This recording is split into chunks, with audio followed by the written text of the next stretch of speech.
Hello everyone, ये दो informative में आपका स्वागत है। इस वीडियो में हम लेक्चर नंबर 5 को डिस्कस करेंगे। मैंने सोम के 4 लेक्चर को डिस्कस कर चुका हूँ। अगर आप उस वीडियो को नहीं देखे हैं तो प्लीज़ मेरे चैनल को विजिट करके उस वीडियो को ज़रूर देख लें। चलिए शुरू करते हैं। देखिए यहाँ पर फर्स्ट क्वेश्चन को मैंने एक साथ बहुत सारे क्वेश्चन को कंबाइन कर दिया है ताकि आपको पढ़ने में कम समय लगे और ज़्यादा कवर हो जाए। ठीक है, देखिए फर्स्ट क्वेश्चन में है, in a spring balance the spring is used. तो ये होता है टू मेजर फोर्सेस। क्या होता है? Two major forces. तो इसका राइट आंसर हो जाएगा बी। ठीक है, देखिए उसी में अगला क्वेश्चन,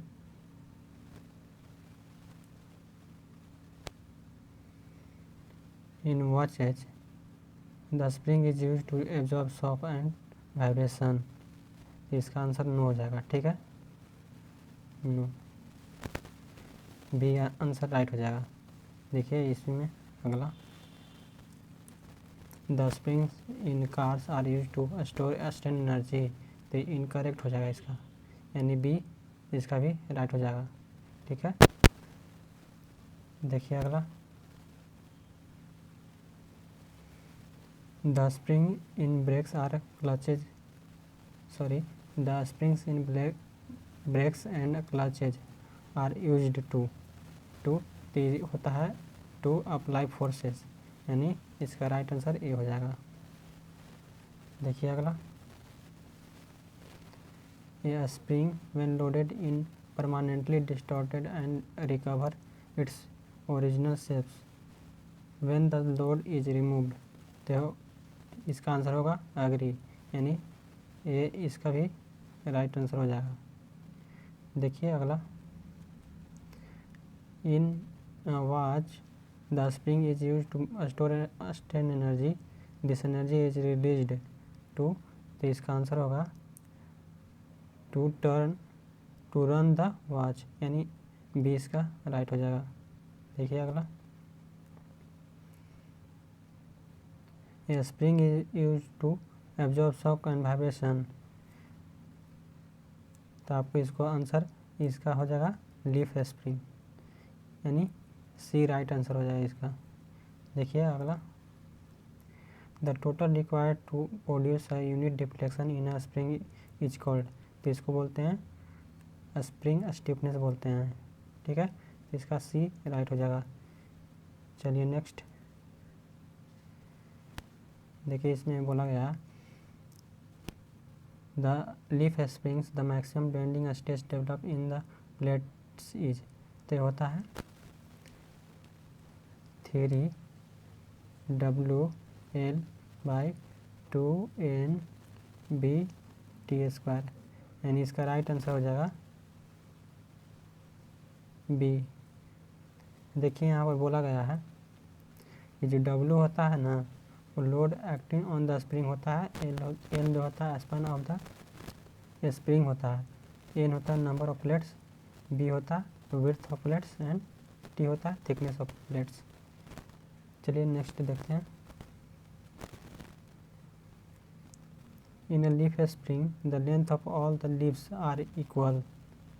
तो गलत होगा, इसका फॉल्स आंसर हो जाएगा। ठीक है, सब अलग अलग होता है। चलिए नेक्स्ट देखते हैं, a leaf spring is supported at the.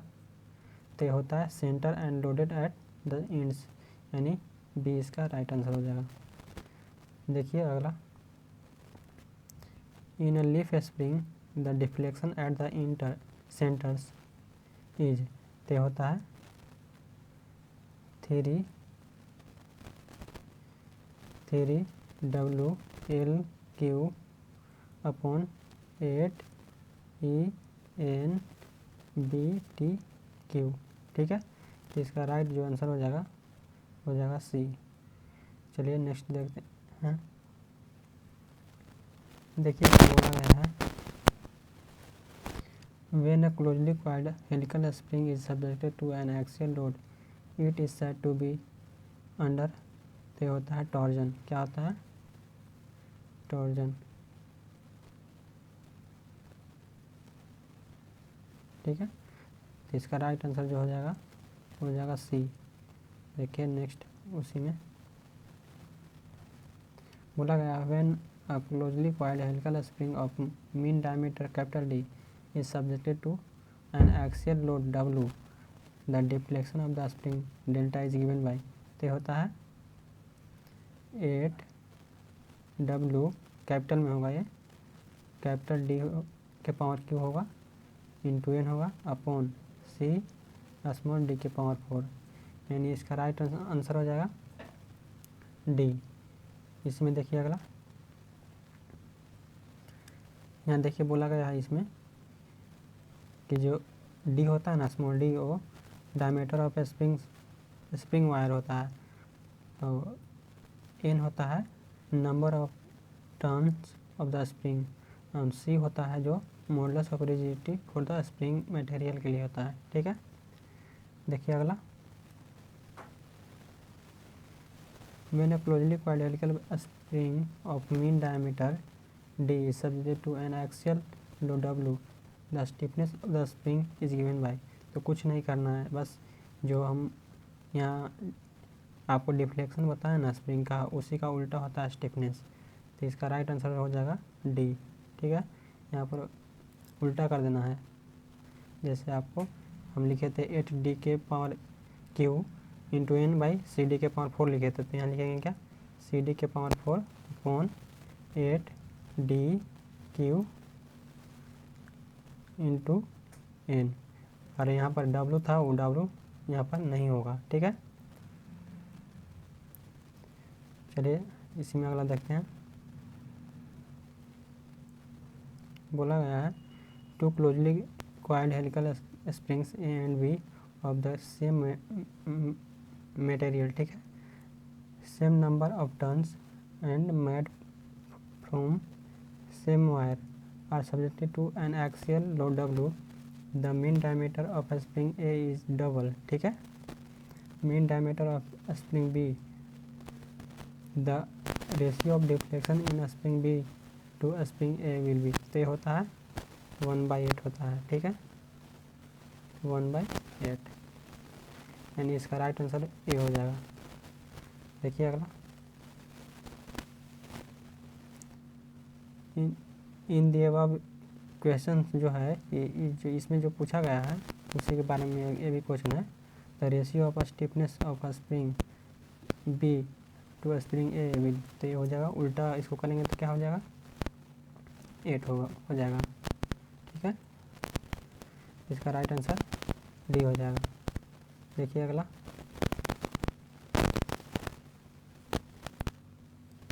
a closely coiled helical spring is of mean diameter D and a spring wire diameter small d, the spring index is the ratio of, तो spring index जो होता है ना वो होता है capital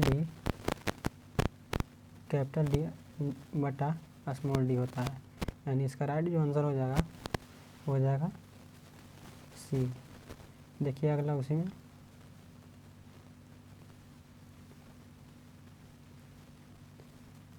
to closely coiled helical spring A and B are equal in all respects, but the number of turns of a spring A is half that of a spring B. The ratio of deflection in a spring A to a spring B is, तो हो जाएगा कितना 1/2 हो जाएगा, यानी ए भी half हो जाएगा, इसका राइट आंसर हो जाएगा सी। देखिए अगला, the stiffness of closely coiled helical spring is dash proportional to the number of turns, तो ये इनवर्सली प्रोपोर्शनल होता है, ठीक है।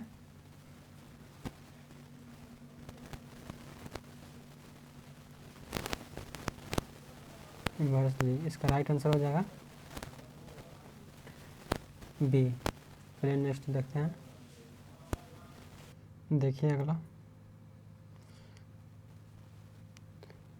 two closely coiled helical spring A and B are equal in all respects, but in diameter of wire of a spring A is double that of a spring B. The stiffness of spring B will be dash that of spring A. तो ये हो जाएगा 1/16 हो जाएगा। क्या हो जाएगा? 1/16, यानी इसका राइट आंसर हो जाएगा ए। देखिए अगला, two closely coiled helical spring A and B are equal in all respects, but the number of turns of spring A is double that of spring B. The stiffness of spring A will be dash that of spring B. इसका right answer हो जाएगा 1/2 हो जाएगा, यानी right answer है D. देखिए अगला,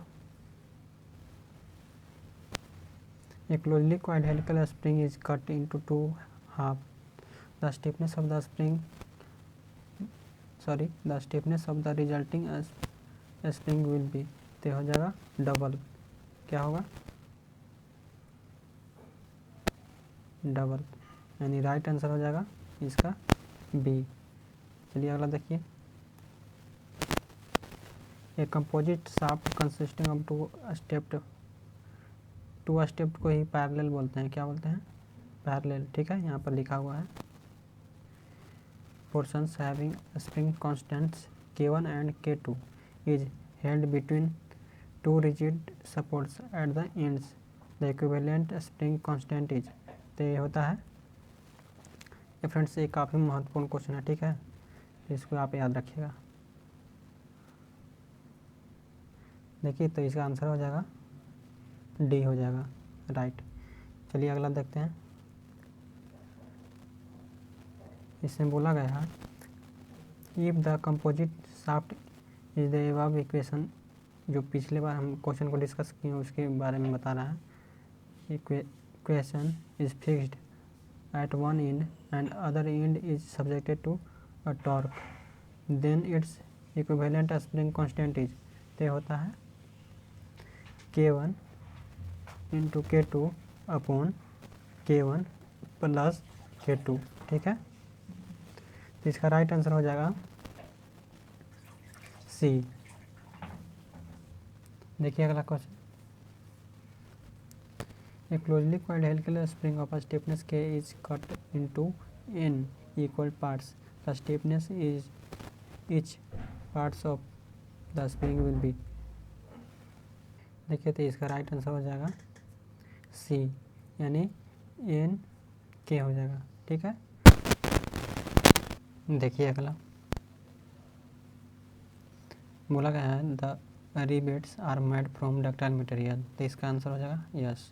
ठीक है, यानी ये राइट हो जाएगा। चलिए नेक्स्ट देखते हैं, बोला गया है for riveting the size of hole drilled in plate is dash sank diameter of rivet, तो ये होता है ग्रेटर देन। ठीक है, क्या होता है? Greater than.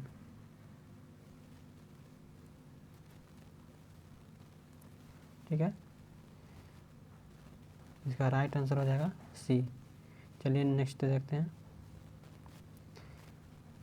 बोला गया for a 25 mm hole drilled in plates the diameter of rivet shank should be, तो होगा 23 mm। ठीक है, यानी इसका राइट आंसर ये हो जाएगा। चलिए अगला देखते हैं, according to Unwin's formula the relation between diameter of rivets hole D and thickness of plate T is given by, तो अनविन फार्मूला क्या होता है?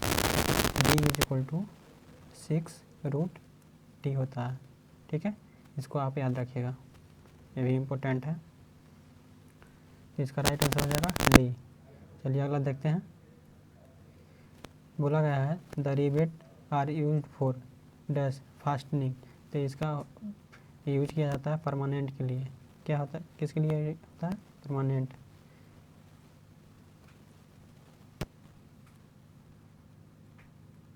ठीक है, तो इसका राइट आंसर हो जाएगा ए। चलिए इसी में अगला देखते हैं,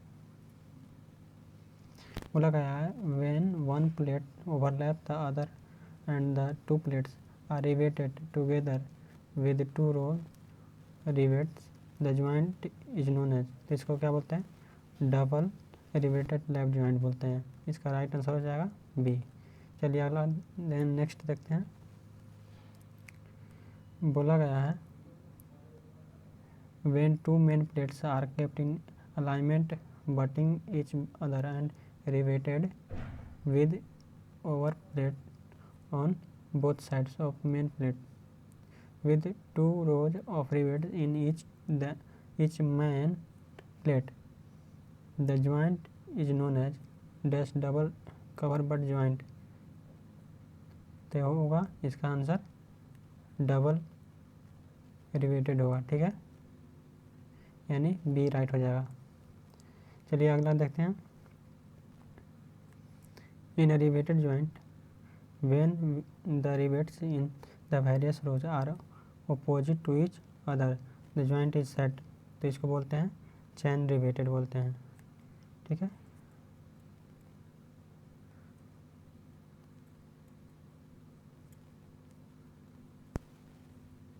तो इसका राइट हो जाएगा ए।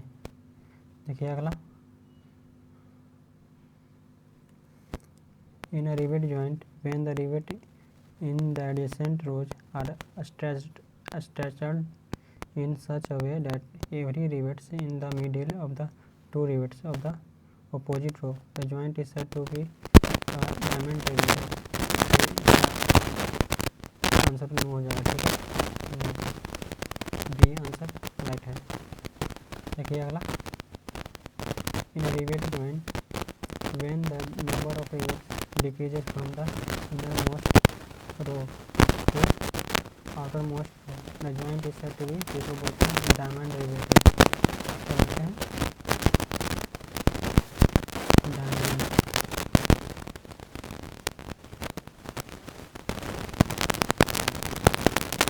रिवेटेड, ठीक है। इसका राइट आंसर है सी। देखिए अगला, the center distance between two consecutive rivets in a row is called, तो इसको बोलते हैं पिच।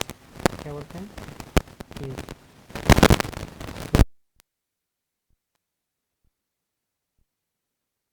चलिए अगला देखते हैं।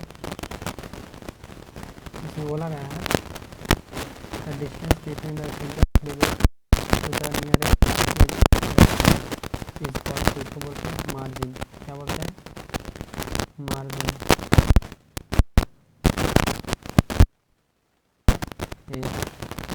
देखते हैं कि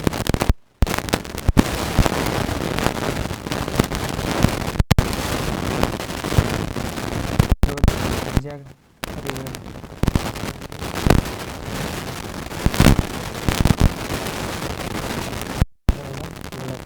ठीक है, नहीं। चलिए अगला देखते हैं। The perpendicular distance between the center line of the successive rows is called pitch, तो ये गलत है, ठीक है। इसका राइट आंसर हो जाएगा बी, डिसएग्री। देखिए अगला question, rivet are generally specified by, तो रिवेट जो स्पेसिफाइड होता है वो सैंक डायमीटर से होता है। क्या होता है, सैंक डायमीटर। ये काफ़ी इंपॉर्टेंट है क्वेश्चन, ठीक है। तो इसका आंसर हो जाएगा सैंक डायमीटर, राइट आंसर हो जाएगा सी। चलिए आगे देखते हैं। The object of caulking in a rivet joint is to make the joint, तो लीक प्रूफ जॉइंट अगर बनाना है तो हम कॉल्किंग ऑब्जेक्ट का यूज करते हैं, ठीक है। इसका राइट आंसर हो जाएगा डी। चलिए अगला देखते हैं। अगला में बोला गया है ए रिवेट जॉइंट में फेल बाय, क्या होता है, tearing of the plate at an edge, ये भी होता है tearing of the plate across the row of rivet, shearing of rivet, यानी एनी वन ऑफ दीज हो जाएगा। इसका आंसर डी हो जाएगा, ठीक है। देखिए अगला बोला गया है in order to avoid tearing off the plate at an edge, the distance from the center of rivet hole to the nearest edge of the plate, that is margin should be. तो ये margin जो होता है 1.5 into D होता है, ठीक है, इतना मार्जिन दिया जाता है। चलिए अगला देखते हैं। अगला हम बोला गया है a lap joint is always that shear, ये होता है सिंगल शेयर होता है। क्या होता है? सिंगल शेयर, यानी राइट हो जाएगा ये। चलिए अगला देखते हैं। इसमें बोला गया है A double step butt joint which equal step is, तो ऑलवेज इन डबल शेयर होता है, ठीक है, इसका राइट आंसर हो जाएगा बी। चलिए अगला देखते हैं। The pull required to tear off the plate per pitch length is, तो होता है पी माइनस डी, ठीक है, into t into sigma T होता है, ठीक है, इसका राइट आंसर सी हो जाएगा। देखिए यहाँ पर लिखा गया है कि जो पी होता है, ठीक है, वो पिच ऑफ रिवेट बोलते हैं उसको, टी जो बोलते हैं thickness of the plates, and जो सिग्मा टी और टाउ और सिग्मा सी है उसको बोलते हैं परमिसिबल टेंसाइल। तो सिग्मा टी को परमिसिबल टेंसाइल बोलते हैं, और शेयरिंग किसको बोलेंगे? टाउ को बोलेंगे, और सिग्मा सी जो है उसको क्रशिंग स्ट्रेस बोलेंगे, ठीक है। चलिए नेक्स्ट देखते हैं। इसमें बोला गया the pull required to shear off a rivet in double shear per pitch length is, तो होता है pi by 2 into d square into tau होता है, यानी इसका राइट आंसर हो जाएगा डी। देखिए अगला, the pull required to cross the rivet per pitch length is, तो ये होता है d into t into c, ठीक है, तो इसका राइट आंसर हो जाएगा बी। चलिए अगला देखते हैं। यहाँ बोला गया है the strength of rivet joint is equal to the, तो होता है minimum value of p t p s and p c, इसका राइट आंसर हो जाएगा डी। चलिए अगला देखते हैं। The strength of on rivet और solid plate per pitch length is, तो होता है p into t into sigma t, यानी इसका राइट आंसर बी हो जाएगा। देखिए अगला, the efficiency of rivet joint is the ratio of the strength of joint to the strength of the solid plate, तो इसका राइट आंसर हो जाएगा ट्रू, ठीक है। अगला देखते हैं। The calculating of strength of rivet joint in tearing shearing and crushing the, तो होता है actual diameter of hole drill to rivet is used, यानी बी इसका राइट आंसर हो जाएगा। देखिए अगला, if the tearing efficiency of rivet joint is 50%, then ratio of rivet hole diameter to the pitch is rivet is, तो होता है इसका 0.50, ठीक है, 0.50 हो जाएगा, यानी सी इसका राइट हो जाएगा, ठीक है। चलिए अगला देखते हैं। यहाँ बोला गया a welded joint are compare to a rivet joint has dash strength, तो ये होता है मोर, क्या होता है? मोर, यानी इसका राइट आंसर जो हो जाएगा सी। देखिए अगला क्या है, transverse fillet welds are designed for, तो होता है टेंसाइल स्ट्रेंथ के लिए, इसके लिए होता है टेंसाइल स्ट्रेंथ के लिए होता है, ठीक है, तो इसका जो राइट आंसर हो जाएगा वो ये हो जाएगा। देखिए अगला, parallel fillet welds are designed for bending strength, तो ये पैरेलल फिलेट वेल्ड जो डिजाइन किया जाता है वो बेंडिंग स्ट्रेंथ के लिए ही किया जाता है, तो इससे हम सहमत है, तो इसका हो जाएगा राइट अग्री यानी ए। देखिए अगला देखते हैं।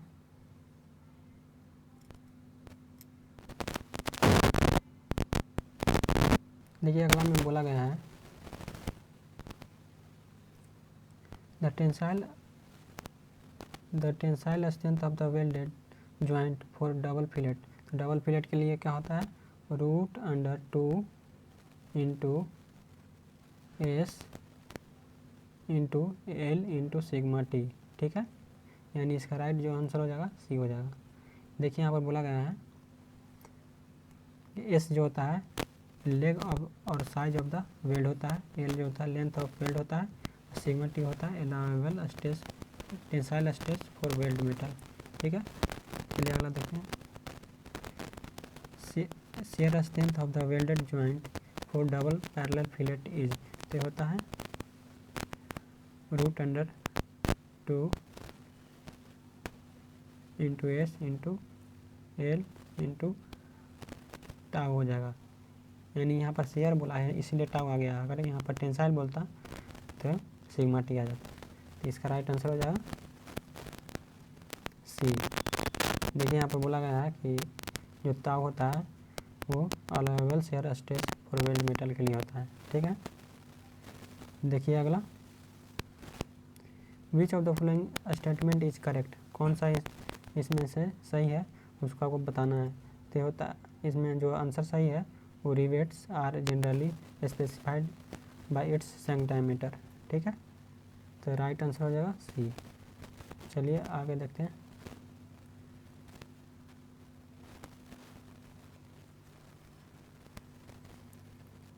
देखिए इसको थोड़ा जूम करके बताते हैं, दिखाई नहीं दे रहा है।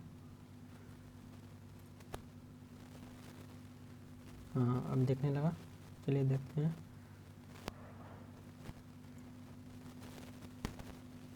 बोला गया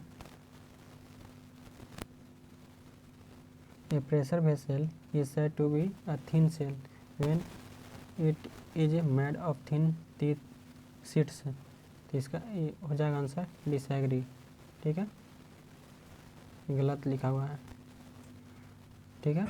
देखिए अगला, a pressure vessel is said to be a thick shell when, तो इसका हो जाएगा the ratio of wall thickness of the vessel to its diameter is greater than 1/10,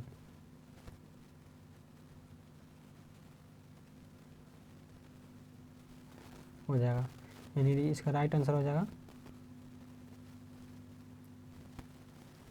D हो जाएगा, ठीक है।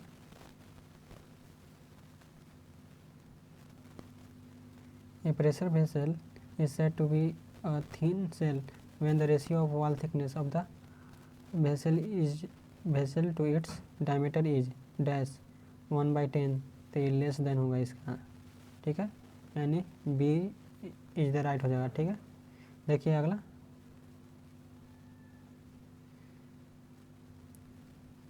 ए thick pressure vessel is always used for the generation of steam as it can withstand high pressure, तो ये गलत होगा, ठीक है, यानी इसका राइट आंसर हो जाएगा बी।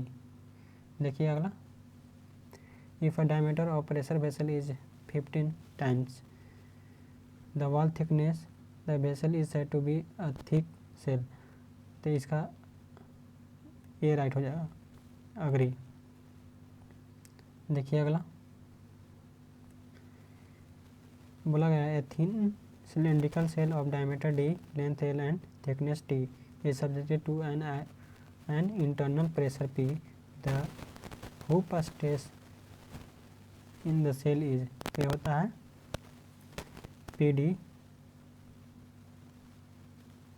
अपॉन 2T, ठीक है, इसका राइट जो आंसर हो जाएगा वो हो जाएगा बी। चलिए आगे देखते हैं। देखिए अगला क्वेश्चन में बोला गया है a thin cylindrical cell of diameter d, length l and thickness t is subjected to an internal pressure P. That longitudinal stress in the cell is, तो होता है PD अपॉन 4t होता है, ठीक है। तो इसका जो राइट आंसर हो जाएगा सी। अगला देखते हैं, in a thin cylindrical shell subjected to an internal pressure P, the ratio of longitudinal stress to hoop stress तय होता है 1/2 होता है। क्या होता है? तो इसका राइट आंसर हो जाएगा ये। देखिए अगला, the design of thin cylindrical shell is based on, तो किस पे बेस्ड होता है? तो ये होता है हुप स्ट्रेस पर बेस होता है, ठीक है। इसका राइट आंसर ये हो जाएगा। चलिए आगे देखते हैं,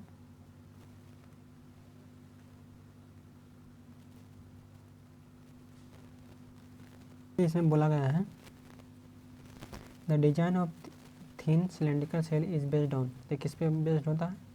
पिछले भी हम बता चुके हैं, तो ये होता है हुप स्ट्रेस पे बेस होता है। क्या हो जाएगा? Hoop stress. राइट आंसर ये हो जाएगा।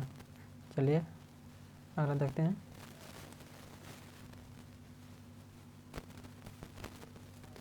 देखिए इसमें बोला गया है the hoop stress in a thin cylindrical shell is, तो होता है सर्कमफेरेंशियल टेंसाइल स्ट्रेस, यानी डी इसका राइट आंसर हो जाएगा।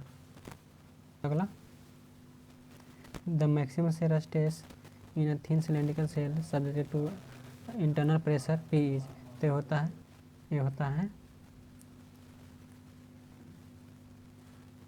PD अपॉन 8T होता है, ठीक है।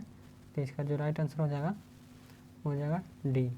चलिए अगला देखते हैं, देखिए अगला बोला गया है a thin cylindrical shell of diameter D, length L and thickness T subjected to an internal pressure P, the circumferential और हुप स्ट्रेस। देखिए फ्रेंड्स, सर्कमफ्रेंशियल को ही हुप स्ट्रेस भी बोलते हैं, ठीक है। तो होता है PD अपॉन 2TE, ठीक है, इंटू 1 माइनस 1/2m, यानी इसका राइट जो आंसर हो जाएगा वो ये हो जाएगा, ठीक है।